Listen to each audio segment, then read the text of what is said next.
Greetings and welcome to the 50th Anniversary EAC Convention Educational Seminars. My name is Nathan Markowitz, and it's my pleasure to introduce our first Philadelphia speaker, Scott Rubin. His talk is entitled, How the American Numismatic Auction Catalog Has Been Influenced by the Collecting and Collectors of Early American Copper Coinage. Scott, welcome. Thank you for coming. I know a number of you, and there's a number of you who I'm not familiar with. Let me just give you a little background on why I even deal with auction catalogs and why I care. It has a lot to do with large cents. When I first started collecting coins, I was all over the board, like a lot of kids were. I was 7 years old when I started. And I started realizing that there were so many things. I had to get something that would interest me and seem to have enough information that would drive my imagination as to what was going on with the particular field I would get into. Now, I was already collecting pennies from circulation. So I started looking and realizing that a lot of stuff had been written about large cents and early coppers more than anything else at the time. This was in the 1950s. So I gravitated towards that, and I realized that there were a number of books. By that time, I'll give you an idea of the first books I ever owned were a red book and this new book that came out on something called Patterns by Judd. And there were so many different designs and whatnot. I realized that most of the information, though, wasn't really in the books. The books were good. By 1950s, we had Sheldon, we had Newcomb. That was all there, but there seemed to be something missing about the history of it and who had owned the coins and whatnot. So I gravitated to finding out, getting auction catalogs, and even the current auction catalogs in the 50s had a number of interesting things about large cents. And as I became more and more engrossed with history of coins, I will tell you as a caveat that the prices of large cents drove me right out of the field pretty quickly. I became a half cent specialist, okay? Because half cents were still cheaper. But it didn't stop my love of large cents and early coppers. So I started looking into the history of how far back some of these sales went. And what I'm trying to talk about today is that once I've gotten a broad view, my auction catalog library consists of over 10,000 catalogs today. And that's just including the US stuff. I don't even keep track of, by number, how many foreign catalogs I have. But when we started going back to the first sale by an, presumably by a coin dealer, it was November 1st, 1858, Edward Cogan. Now the interesting thing is this is a copy of the catalog, all right? Anybody trying to get a copy of the 1858 November 1st auction catalog before 1863 couldn't get one because there were no catalogs printed in 1858. This catalog was printed subsequent to September 1863. There was a manuscript copy because it really wasn't an auction. What took place was the auctioneer had at his store a group of coins. Now, what were these group of coins? As he describes in the catalog, he had a client who wanted a collection of cents since the start, because now we were in the period in 1858 of going to the small cents, and the large cents were disappearing. So he put together a complete collection by date of large cents and the new flying eagles. Well, the collector, according to Edward Cogan, said, look, why don't you just sell the stuff and see if you can make a profit on it, and that's it. So basically, the first auction held by a dealer was just large cents, virtually. When I say virtually, there are some 1791 Washington cents in there. There's 1792 Washington cent. Then we go to 1793s on. And as I said, it wasn't really an auction. It didn't take place in a room like this, probably very similar to the total number of people sitting here was the total number of people who actually bid in the sale. There were 19 recorded buyers, okay? What they did was send in letters to Mr. Cogan, and on November 1st, 1858, he closed it with some people actually coming to the store when it was closed. And actually, I think he mentions that 3 of the coins didn't receive bids at all. And so they were sold at the auction, at the store at the time. So those were the closest things to a real auction.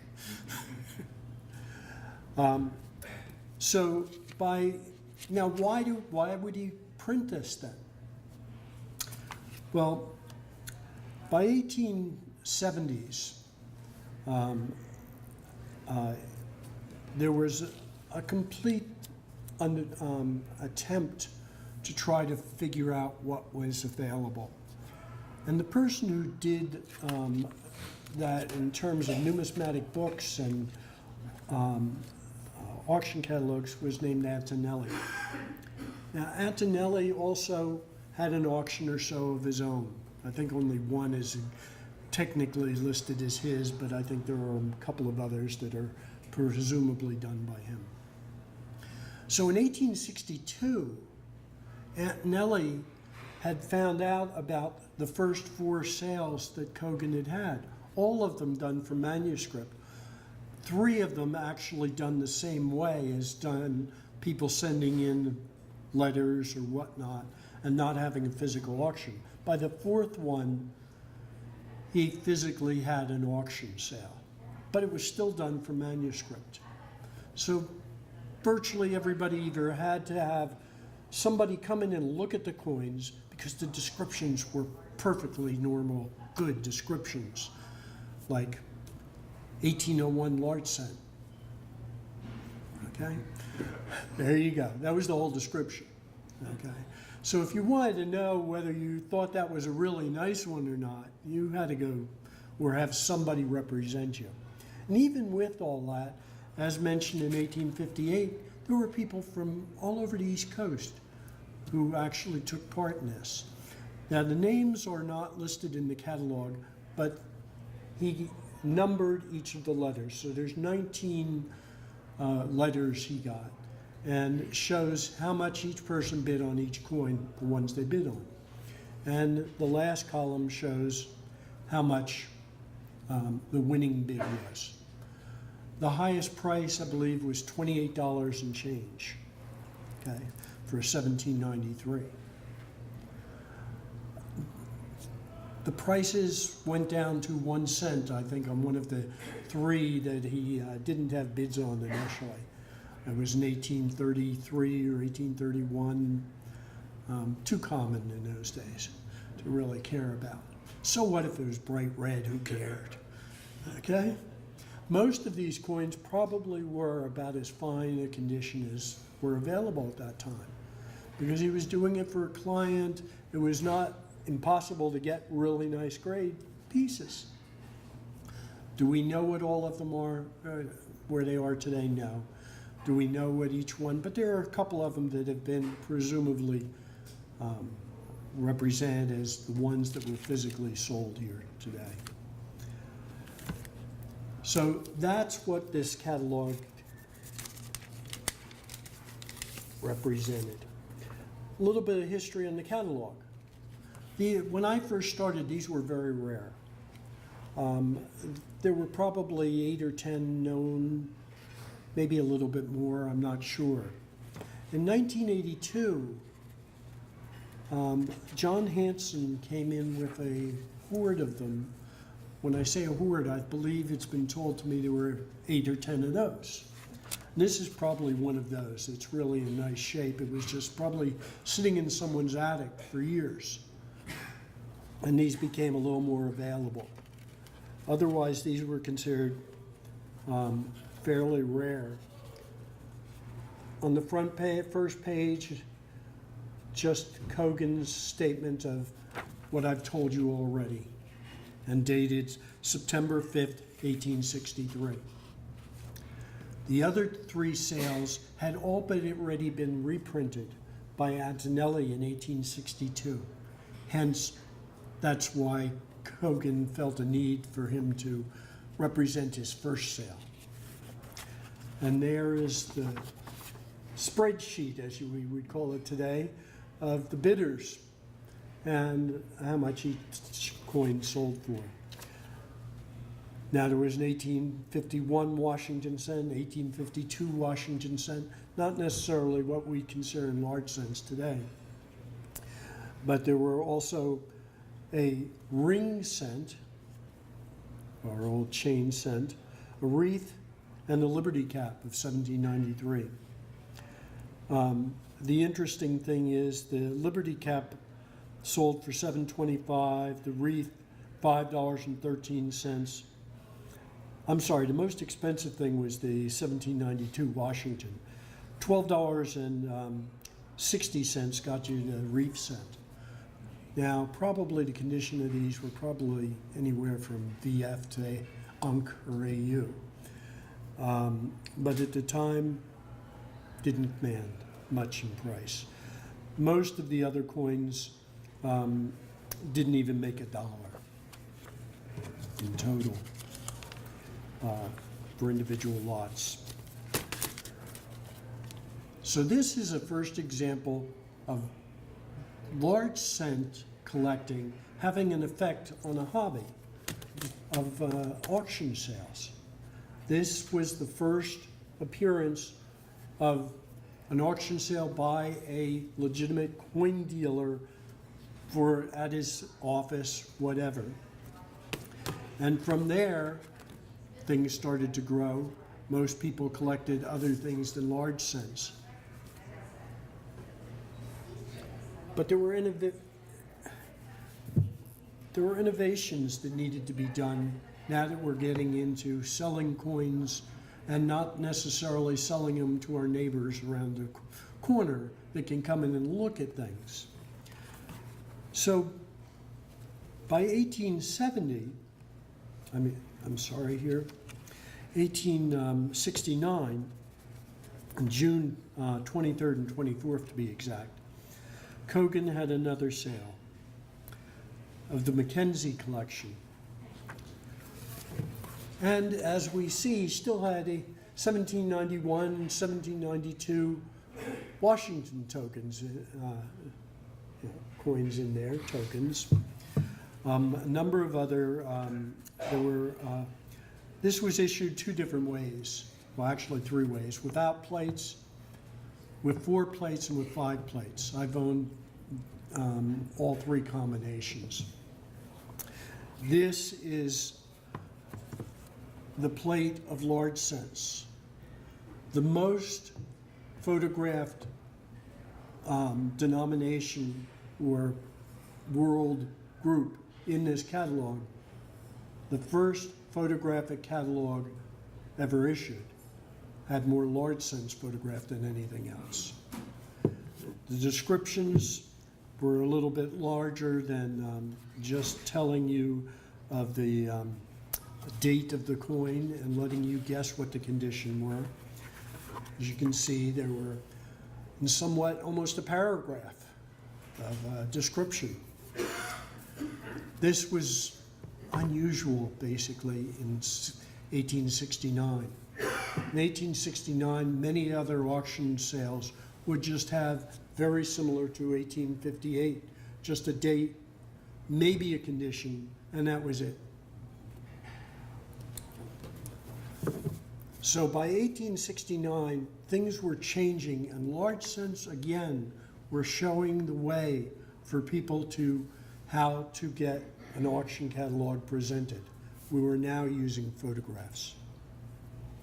And from there on, most of the coin dealers by the 1880s were using them sparingly because the cost was expensive.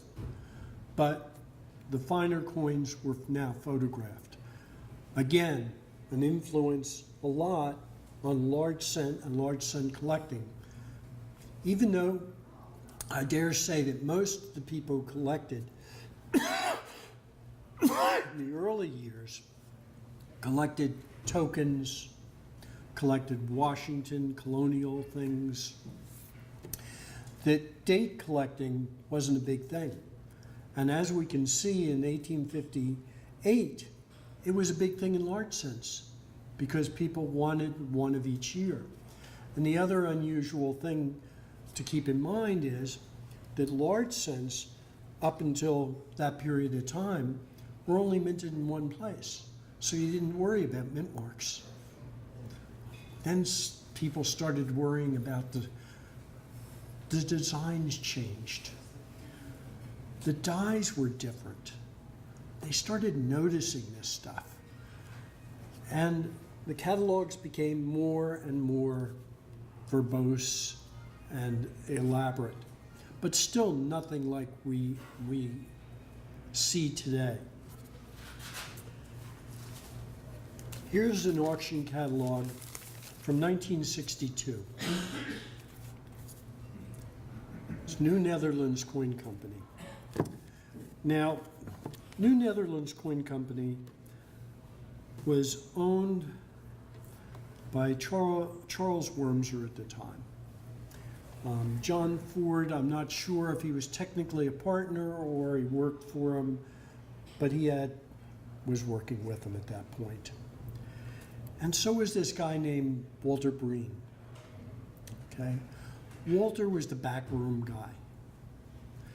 He was given the assignment of looking up and finding the information and writing it up for the catalogs.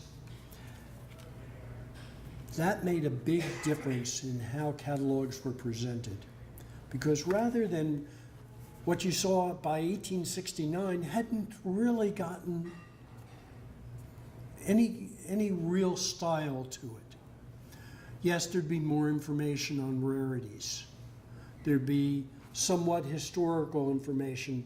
You got to remember that in some of these cases, especially on the tokens, by the 1860s, 1870s, 1880s, the coin dealers actually knew the guys who made the tokens. So sometimes when they would describe a token, they would tell you 15 made in silver, 50 made in copper. How'd they know that? They went to the guy who made them and asked them. Okay? Where did you find that information? In auction catalogs. Even the books that were brought out on tokens up to that time usually didn't have all of that information in it. It was the auction catalog of the era that brought you the information.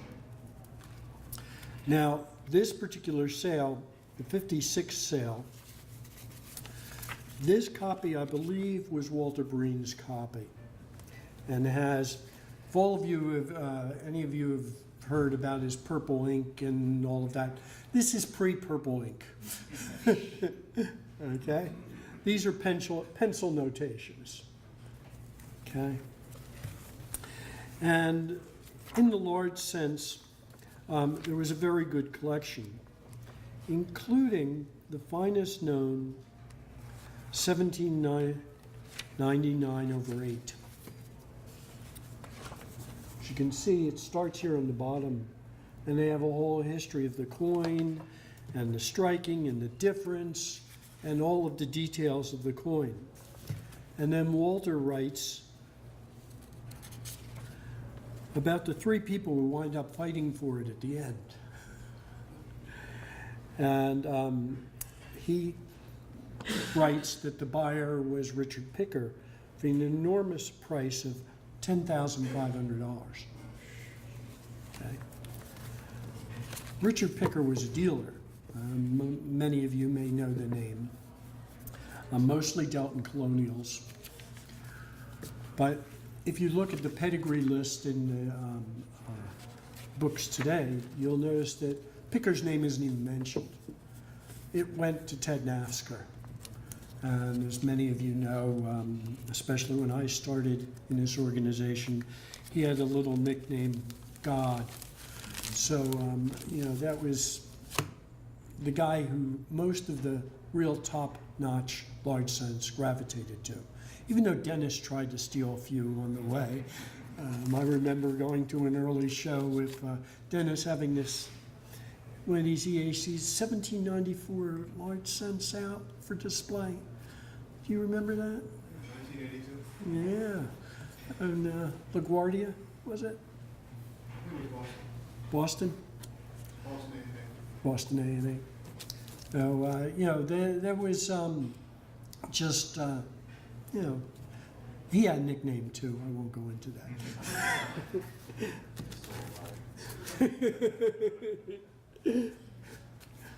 Now we look for the next big change. What you don't realize is that what Walter and John Ford, Walter would write all this stuff up, and then John Ford would edit it. He would spend a lot of time editing it, making it readable, and trying to sell it. He also deliberately undergraded the coins, because as most of the large cent people already know today, you're going to grade the coin yourself. You're going to make the decision. You don't care what the slab says. And many of you will say, I don't even want it in that slab. Much like I don't keep my books in the finest condition and whatnot. I read them. So what we had a situation where now we were gravitating to more information in the catalogs. The catalogs weren't just a picture book or a way of selling the coin, even though that's the end result they wanted. It was to highlight the coins, to make them seem important individually. And to do that, you had to have some historic background. You had to have some knowledge of the grading. You had to have some knowledge of the rarities. Now, a lot of this had already been done in books by that time, but it was now becoming more refined. 2 years after that, Lester Merkin did something that nobody had done yet. He photographed his large cents in color. We take that for granted today. But in 1964, this was the first color photograph in a mass-produced publication, auction catalog. Notice these two copies. Notice one has a bigger border than the other. Tell you how exacting Lester was. This is actually a blank copy of the catalog. He was testing out how the cover looked. So he made a few of these, and this is an untrimmed version. The photograph itself, if anybody goes downstairs, Charlie Davis has posters of them. Dennis, I know you know about this picture. These large cents, they're all visible on the original picture. There's also another curiosity. Before he made this photograph, There's the story that this was taken from a standing on the ladder in Lester's living room. And before he put the 1793 under the magnifier, he put a subway token under there and took a photograph of that. The other coins are exactly in the same place and whatnot, but instead of this 1793, you have a subway token. So there is a variation of this photograph. But it was just going to the exacting things that Lester